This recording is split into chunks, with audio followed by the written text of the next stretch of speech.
Greetings and salutations. Welcome back, everybody, to Keyboard Kimura ESK here for the second half of the Friday Double Dip UFC Jacksonville betting show.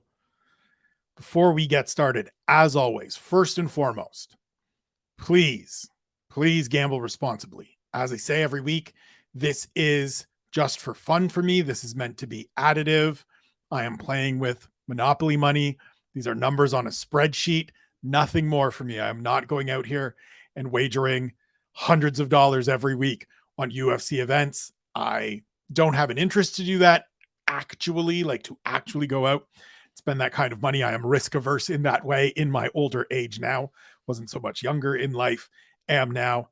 I do understand that this is something that people do. Obviously, that's why I'm here. If it is something you are taking part in, please do so responsibly. Never put out more than you are able and willing to lose. The house always wins. And if you are struggling in any way, you or anyone you know is struggling in any way, please check out the show notes.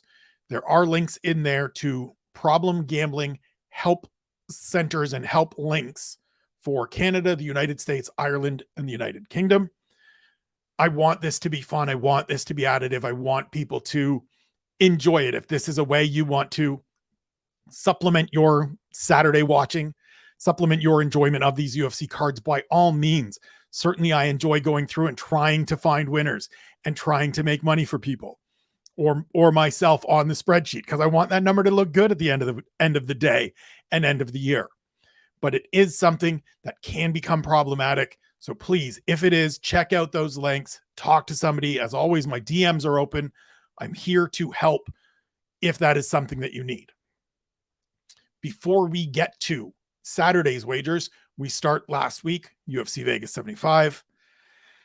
And listen, we took a bath. Christian Leroy Duncan pooed the bed, and therefore we took a bath. $1,250 out, only $482 in, $768 in loss. Not a good day at all. Gave me some stuff to really think about in terms of making those large wagers on CLD, who lost to Armen Petrosian. We've corrected that, amended that for this week. I'm actually proud of myself. If I look over here up off camera to my scribble sheet, basically every week, the way I do it, I'll write everything out on a piece of paper, go through, calculate the odds, get all my totals, put it into a document that I'm then reading off of for this video. If I look at it, there's a lot of stuff X'd out. There's a lot of stuff crossed out. Made some smarter wagers, made some better wagers, I think. We'll get to those in a second. Year to date, $4,850 out. Sorry, Keyboard Kimura to date. $4,850 out. $3,035.48 in. Down $1,814.52. Certainly not where I want to be. Much like the Punch Drunk predictions, those numbers aren't acceptable. I want to do better. I want to be making money for you, for me, for all of us. But sometimes it just doesn't work out. Sometimes we make bad plays. Sometimes we make bad reads. And sometimes, quite frankly, things just don't shake out our way. This is the way it goes. For every good read we have, there is going to be a bad read or a good read that just doesn't play out. And so to anybody that consumes my content on this front or any gambling related content, you need to ease up on people that are out here making these selections and giving you their insights, putting their time and energy into it. They didn't lose you anything. You made that wager. Own that. Leave them be. It's not as easy as it looks. If it were, we'd all just be rolling in dough and not doing this anymore because we'd be making hundreds of millions of dollars wagering on UFC fights. But that ain't how it works. It's difficult out in these streets. So go easy. Have fun with it. Let it be additive and chill the fuck out when it comes to getting on people. It's for you, Dan Tom. I love you. Appreciate you. Keep doing your thing. Grind on, sir. We get to UFC Jacksonville. Saturday, early morning start time out here on the West Coast. I absolutely adore it. Going to do things a little differently this time around. I wanted to change it up and go through every fight just so that you understand and I progress through and let you know which fights there are wagers on, what fights there aren't wagers on, why I made these wagers, things of that nature. And so it's going to be a little bit longer show going forward, but I think it is a more complete more telling show overall. So we start, as always, main event, Josh Emmett and Ilia Topuria. My only wager here is $10 on Emmett to finish at plus 450, which returns $55. This is a flyer sprinkle. This is a little like just, I got $10 that it's fine if I don't win. I picked Ilia Topuria. I think Ilia Topuria wins this fight. But plus 450 for Josh Emmett to finish is just too good for me to not get a little bit of something in on. I mentioned earlier that my scribble sheet is full of X's. I was looking for ways to bet the finish here for Topuria, and also my book, Bet365, the site I use in terms of getting my odds, offers a either to finish through the rounds progression. And I like some of those numbers. I like some of those totals. But when you go through and you look at it, it was too difficult to really put something together that becomes price effective and cost effective. Like the return just isn't there, because most likely this ends early if it ends. And at that point, it's hard to get a return because the number for the either is plus 135 in the first round and plus 275 in the second round. And so you're chasing. And if you just go on Topuria, it's 170 in the first round and 325 in the second.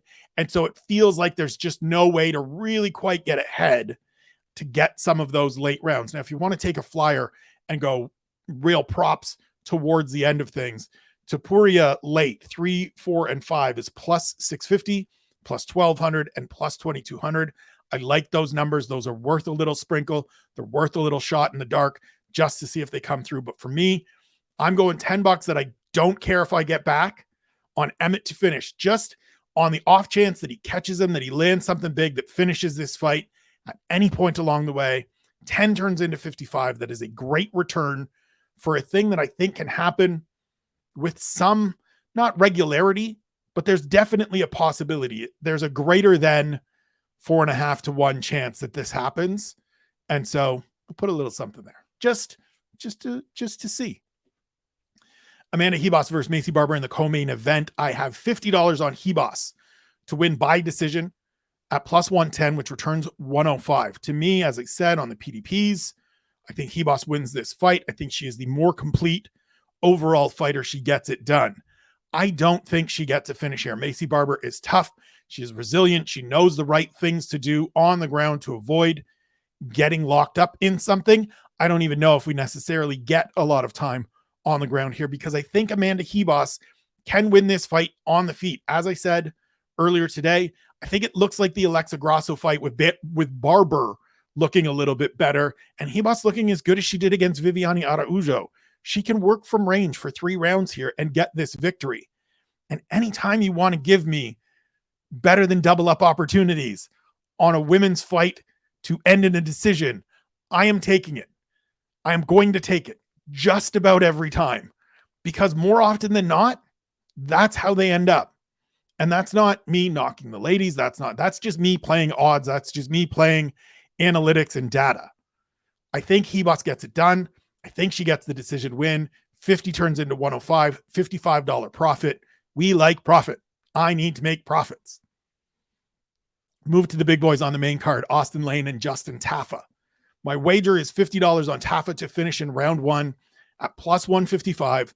It returns $127.50. This is a fight that I don't see getting out of the first round. These two dudes throw bombs.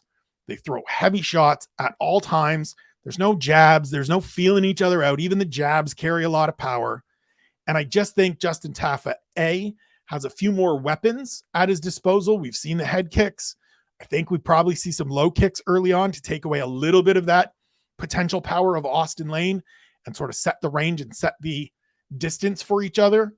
But I also think he just lands the big enough shot that puts Austin Lane down. We've seen Austin Lane finished. We saw it on the Contender Series in his first appearance against Greg Hardy.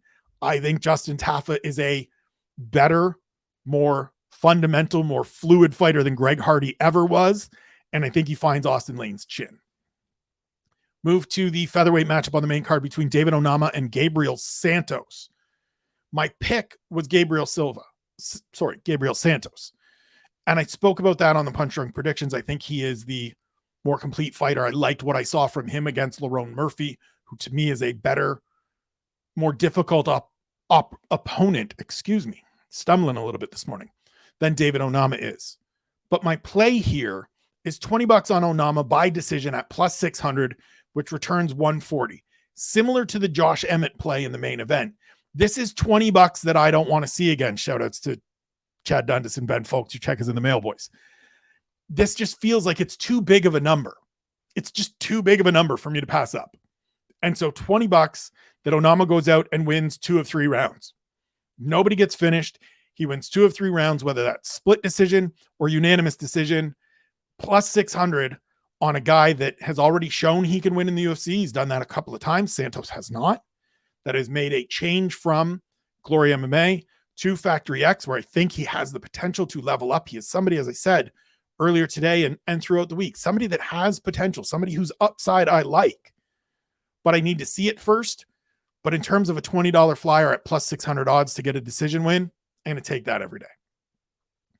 Opening fight of the main card, Brendan Allen and Bruno Silva. $90 on Allen to finish at plus 105, returns 184.50. It's a weird number. It's because I have this full round numbers thing for everything that I do. I like zeros. I like 50s. I like hundreds. Like I want things to be complete. And a $90 bet on Brendan Allen makes sure that as I go through and do all of the totals, we get nice round numbers. That's why it's a weird number. It's 0.9 units if you want to play in terms of the units. Allen to finish at plus money is just, I have to. I feel like I have to. We just saw 2 fights back, Bruno Silva go out and face Brendan Allen's longtime training partner, Gerald Mearshart, who was with him at Rufus Sport, who is with him now at Kill Cliff down in South Florida. I think BA is a better fighter than Gerald Mearshart. I think we have seen a little bit of a maturation from him and a sharpening from him over these last 4 fights to not make the same mistakes that cost him in these kinds of spaces before. I think he goes out and dominates Bruno Silva. And I think somewhere later in the fight, he gets a finish. He locks up a choke of some kind, whether that's a Darce, whether that's a rear naked choke, whether he gets a guillotine because Bruno Silva is looking for a panic takedown. Something happens here that BA gets a finish, gets a 5th straight win, calls for another opportunity to headline, calls for another top 10 opponent, and keeps moving forward. Move to the prelims, welterweight division, Neil Magny and Phil Rowe. $100, on Neil Magny to win on the money line, minus 170. It returns 158.82. For me, this is a bet on Neil Magny's experience. This is a bet on Neil Magny's track record. It could go wrong, as all of these could. And I don't mean that in a like, hey, I may not get it right. Phil Rowe might just be better than I think he is. He might be ready to take that next step. And I may be underrating him. He's coming off a win over Nico Price. He's got 3 straight TKO finishes. Those are important factors. But Neil Magny feels like a little bit of a bridge too far right now for what I've seen from Phil Rowe. He's not going to go in there. Neil Magny isn't going to go in there and exchange the way Price did against Rowe. He's not going to go in there and look to get into a fist fight the way that Price did against Rowe. He's going to go out there and use his movement and use his range and use all of the tools and all of the weapons at his disposal. And I think he's able to be successful there. I think he's able to get a decision win, most likely. If he gets a finish, great. It doesn't really matter. I'm playing the money line here, so it's just to get his hand raised. But I think the overall savvy, the overall veteran skill and guile and understanding of what to do in these spots is still something that Neil Magny can bank on in these kinds of matchups. He is still going to lose when he gets in there against upper echelon guys. That's been the track record throughout his career. Anyone about 7 and higher, 5 and higher, that's going to be a struggle. Anybody with that kind of upside as well. Shavkat Rakhmonov wasn't ranked there when they fought, but we all understood Rakhmonov was the favorite, gets the victory, away we go. But against these guys, people in this position, Neil Magny has shone throughout his career. I think he does so again on Saturday.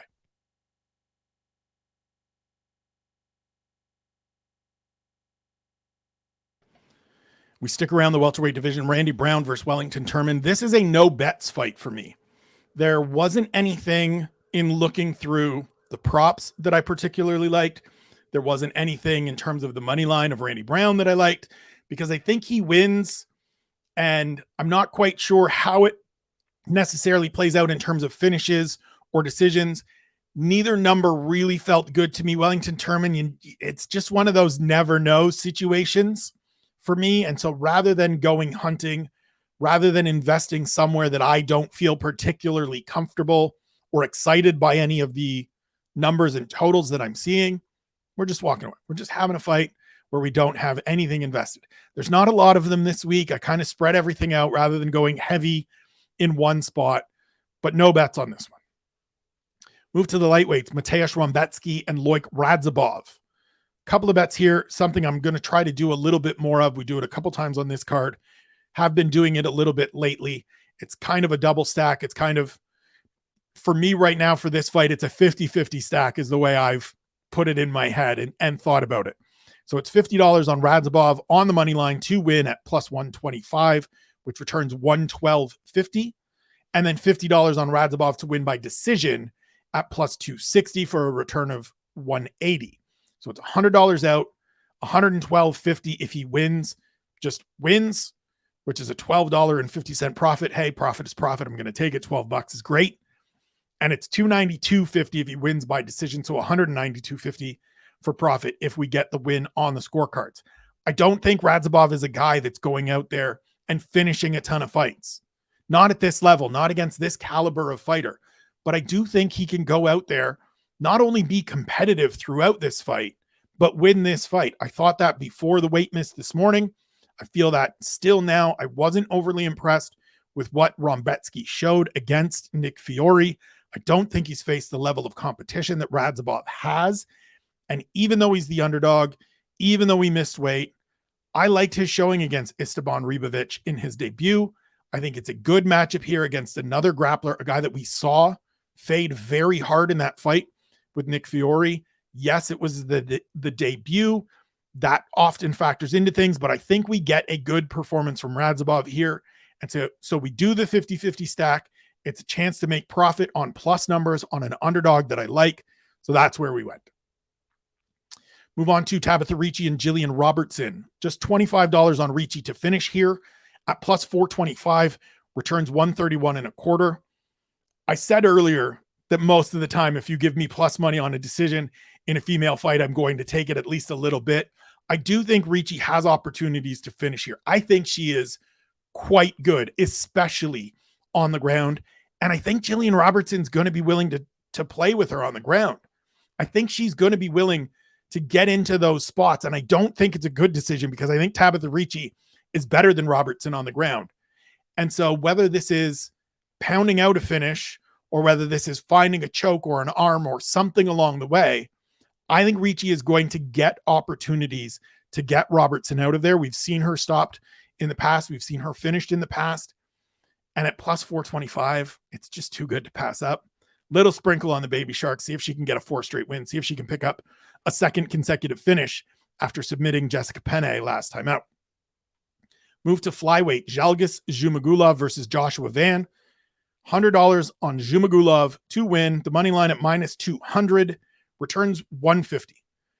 It's a bigger play. It's on par with the biggest plays of the week for me, or right up there. We're getting to another one here next. That's the biggest play of the week, but it's up there. $100, 1 unit, however you look to parse it, on Zhumagulov, which probably feels weird betting $100 on a guy that is 1-5 in the UFC. But as I said on the Punch Drunk predictions, I think this is very much a level of competition, levels to this kind of show from Zhumagulov. Yes, he's struggled in the UFC, but if we break down those results, he's fought good competition. There's 2 split decisions that could have gone his way. He is a significantly more experienced, more well-rounded, more talented fighter than anyone Joshua Van has faced, and I think he gets it done. As always, I could be wrong, but I'm willing to invest in Zhumagulov, turn $100 into a $50 profit. Hopefully we cash that one early in this card to continue moving forward and building some momentum into the main card, into a nice profitable day. Come on. We move to the lightweights again. Trevor Peek versus Chepe Marichal. Biggest wager of the day, $100 on Peek by finish at plus 130, returns $345. Trevor Peek has finished every one of his fights. Chepe Marichal has been stopped several times in his career. This is me playing odds and playing analytics. I think Trevor Peek, while limited and lacking in some fundamentals, certainly has power and certainly has pressure and aggression and a way about him in the cage that creates finishing opportunities. I think Chepe is going to be willing to get in there and stand with him and try to sling hammers and try to throw punches with him. I don't know how it works, but I think Trevor Peek gets the job done. And if you want to give me a guy that has 8 wins, all by stoppage at plus money to finish, I got to take it. And I'm taking it at a large number. So part of the reason I'm taking it at a larger number is that I had originally thought of doing a under 1.5 rounds for this fight, which was coming in at minus 155. Why invest a bunch of money in a favored in a minus number where there's a chance that it doesn't, right? It doesn't take a lot in a 3-round fight for us to get past the halfway point of the second round. When I can take that and invest that in plus money for something that I think has a greater chance of happening, which is Peek getting a finish. He has 100% finishing rate and you're giving me plus money. Skip the betting the round prop. Just give me all of the money that I was planning on investing into Trevor Peek by finish. Let's see what happens. Move to the featherweights, Jamal Emmers versus Jack Jenkins. This is another one of those double stacks for me. So it's $50 on Jenkins to win on the money line plus 170, which returns 135. $25 on Jenkins by decision at plus 325, which returns 106 and a quarter. So it's 75 out, 135 if he wins by finish somewhere before the scorecards for a $60 profit. That's still a really nice number. And if he gets it done on the cards, it's 241 and a quarter back for a $166.25 profit. I liked Jenkins before Jamal Emmers missed weight.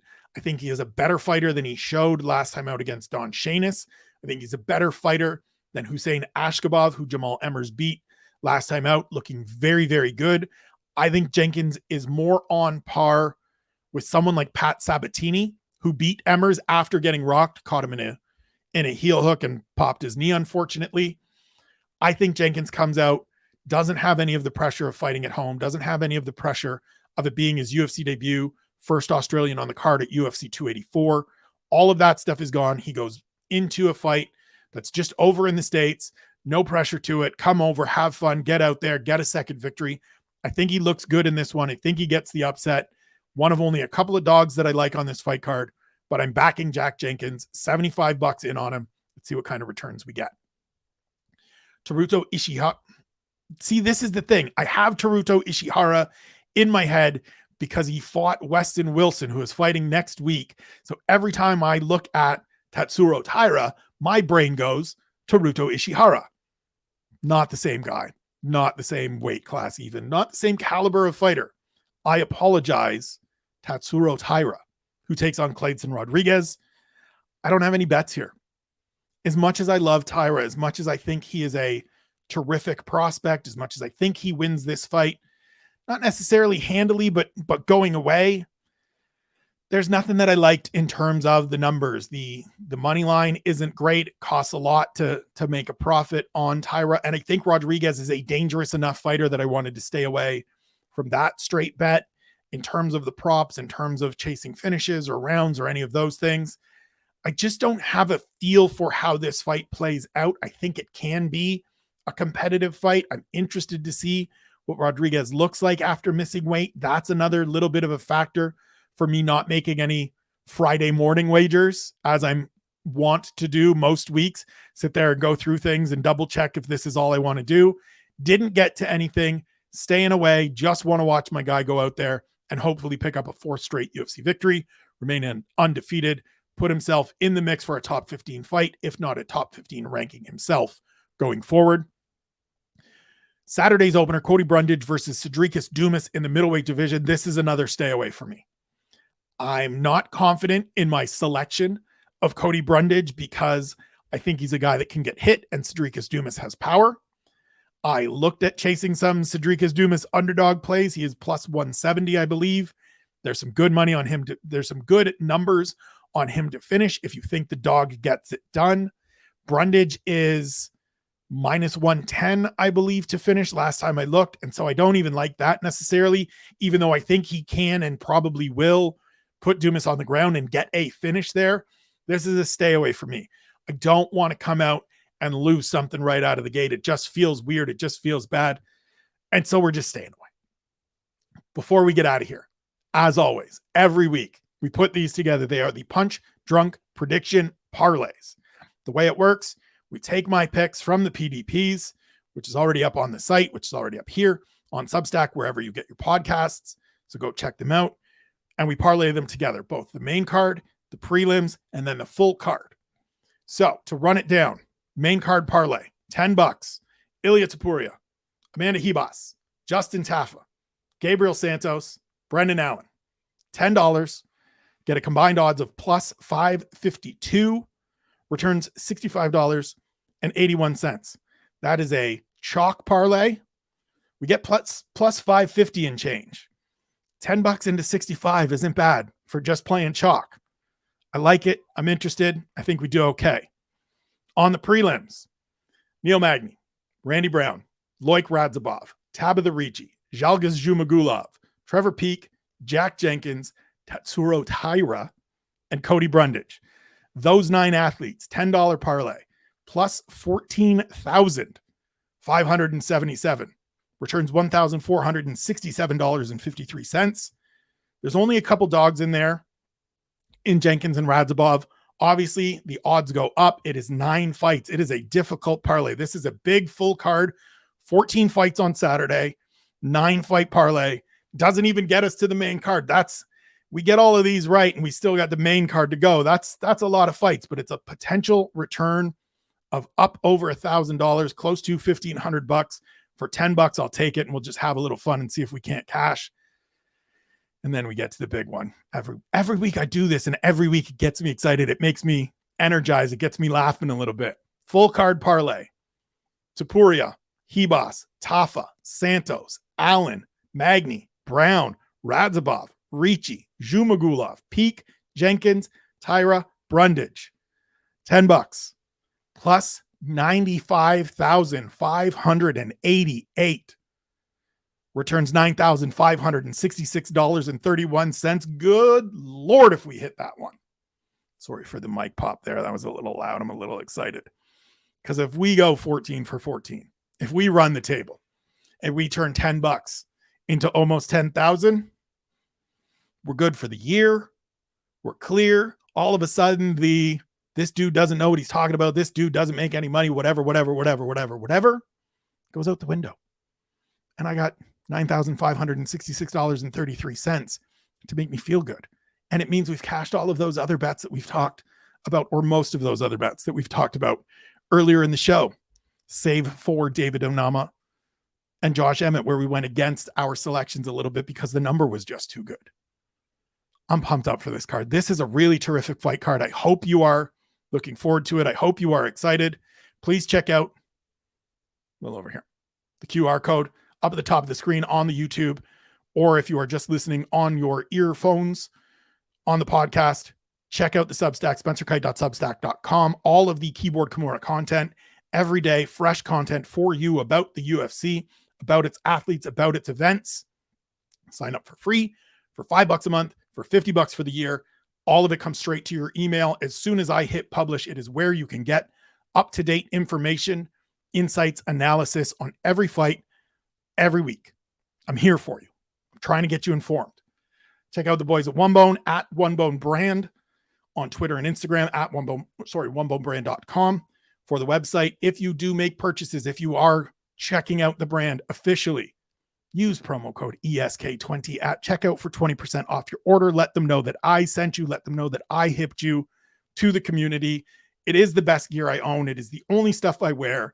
I'm not just saying that. Same as always. I'm on here every time you see me. I am rocking OneBone, at least one piece.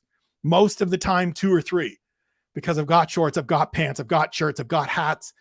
It's the best. You're going to see Jamal Hill in a campaign for the company real soon. So if you don't want to take my word for it, take Sweet Dreams. Take the UFC Light Heavyweight Champion's word for it. This is the best community to be a part of. Great clothing. Please go check them out. Follow me on Twitter and Instagram at Spencer Kite. Know that you are loved. Know that you are appreciated. I hope you have a wonderful Friday and get ready for these fights tomorrow. I will see you bright and early on ABC, on TSN, wherever you are tuning in. UFC Jacksonville, Emmett, Topuria, big fights, great card. Let's go. Shouts to John Anik.